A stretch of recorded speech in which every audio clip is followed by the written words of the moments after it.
Okay, so after settling down with your new husband or your new wife in a home that you guys finally worked off together, you decide to take the next step and have a child together. And so you do 9 months of planning and preparation and all that good stuff in regards of having a kid. So it finally comes down to the time of you guys rushing to the hospital and doing the labor for however many hours you guys have labor. And, well, after you pop the little guy out, you finally are able to hold him. And after that, they take him away to go run their normal tests. Well, most people don't know they're about 45 minutes to an hour and 15 minutes long. So when you're laying in bed and you're waiting for your child to come back, 2.5, 3 hours later, you're starting to worry a little bit. Well, eventually, your doctor comes back in and he informs you that your child was born with a lack of hearing. This was a story from a very dear friend of mine. Her name was Stacy, and Stacy is the daughter, and her mom told me the story. And she didn't know that she possessed the trait, the gene, that passed on to her daughter and made her daughter deaf. So she never met her grandma before because I guess she never met her mother, and eventually she found out who her mother was because of this. She needed to know where it came from. And so she contacted her mother, she contacted her, her grandparents or something like that, and they eventually found her mom. So after learning that she possessed it, she found out that there was more people in her family that were deaf that she didn't even know about, so she started connecting with them. And eventually, after 2 years, she chose to implant her daughter with a cochlear. A cochlear is a device that hooks up to the back of your skull right here, and it's an electric sensor, I guess you could say. It picks up the sounds and electricity in the air. It connects to basically an auditory sense. I don't know the actual terminology for it, but after doing that, she decided that she also wanted to make her primary language, Stacy, who's a daughter, she wanted to make Stacy's primary language English. And with the cochlear, it would be much easier for her to comprehend English and give it back out. To communicate with people was so much simpler. So after normal checkups and such with audiologists and normal physicians, the audiologist that she met with, he recommended that she teach her daughter ASL. Well, she didn't know anything about it, and she wanted to know places where to go, people to talk to, programs to find, and the audiologist and her didn't really know any places at all. So they needed to find places to go, and she had no idea how to do it. So more people need to understand that the reason we don't have these programs, the reason that we don't have anything at all for most of the kids, is that there's not enough teachers, period. And it's really sad because it's a truly beautiful language that it's great to understand. The problem is that very few people are interested in it in general. It's ridiculous to see how uninterested people really are. It's a beautiful language, just like Spanish. Spanish can be really beautiful if spoken to by a person that's very fluent in it and understands it, rolls their R's and everything. It's a beautiful language. It can be too, because you don't connect with the person, you connect with their hands and their emotions, and you understand more about them. Well, in Santa Maria, there are only 13 registered people that are able to teach sign language. Only 13.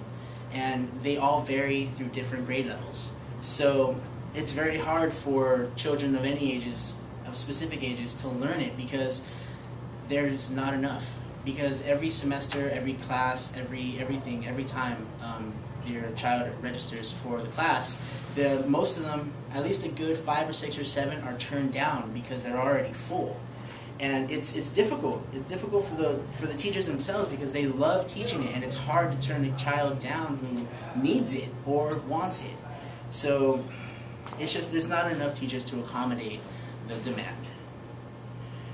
So this semester I signed up for ASL 1, and when I first signed up, I was on the wait list. I was number 17, and a buddy of mine signed up 4 days later, and he was number 27. Well, by the time the first day, and the class size itself was 45 people. So there was a huge number of students who wanted to take number 1 just to get the basis of what it is. And by the time the first day of class came around, I was number 5 on the wait list. So, you know, it drastically opened up, and I guess people just thought about it, and they're like, you know, I don't really think this is effective. I have no idea what I'm doing. And it's amazing, because when class started, it was full, and there was still 9 people standing in the room waiting to get in the class.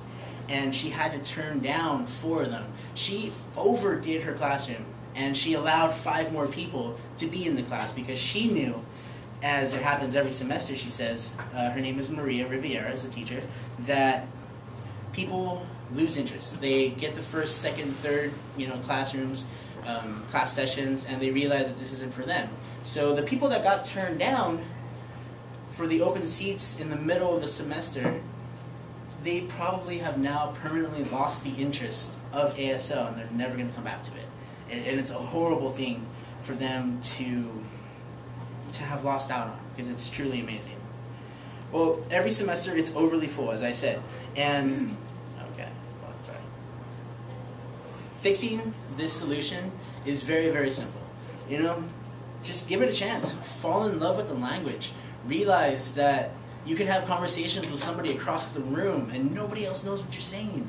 It's like, I know white people do understand Spanish sometimes, but it's like 2 Mexicans talking in Spanish in a classroom full of white people. It's great, you know, most of them don't know what you're saying. And it's great, because you can talk about people and, you know, they not even know. And no matter what, if you learn ASL, you have friends no matter where you go. I could go right now to Montana, and I could, you know, meet up with some deaf people or hearing people who know sign language. Like, oh my God, you learn sign language, da da da. And I'm like, yeah, I've been learning for a while. And we instantly become friends. I don't even have to know this person. He doesn't even have to know who I am, and we're friends.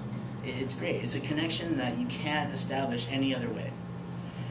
Well, 1 class, 1 semester, it's really easy. It's extremely simple to catch on to words. You learn 40 words, and you can already have a basic conversation. Like, I can talk to Greg, like, you want to go to lunch? You know? And you're like, want, eat, go. And I'm like, oh, you want to go eat? Yeah, let's go eat. And, you know, it's like three words. And you're like, oh, I put a whole sentence together in my head. And, you know, like, he wants to go eat after class or something like that. And it's so simple to catch on. Or like, well, maybe we're talking about this girl over here, like, she's cute, huh? And you're like, yeah, definitely. You know what I mean? Like, oh, I think the same thing. And it's like, it's great. It's me and my buddy, we were talking on our math test. I was like, what did you get for number 7? And he's like, X minus, you know, Y something. Sorry, I can't really tell the teacher. But it was great. We like shared our answers and stuff. So, you know, you should get on tests. It's really fun. Okay, well, if you start thinking about, you know, if you start developing the passion for it, then you realize that, when you start developing a passion and you realize that you might want to make a career out of it. Well, here's a quick run through of the steps needed to become a certified teacher or interpreter. Minimum 5-year experience. And think about that. It sounds like a long time, but you're going to be in school. You're going to take all the classes. That's at least 2.5 years right there, already done. And then the community, you know, another 2 years. It's no big deal. You're going to find another school in general. You have to document all your teaching experience. And teaching experience could be me right now. I could teach you guys this, and, you know, that's a documented thing. A syllabus of what you taught, you know, that's something when you actually stand in front of a class and teach. And then a video of your skills, just demonstrating how fluent you are. If you're wondering how much they make, it can be anything. You could ask practically anything for their services, because people who don't communicate with their child need to.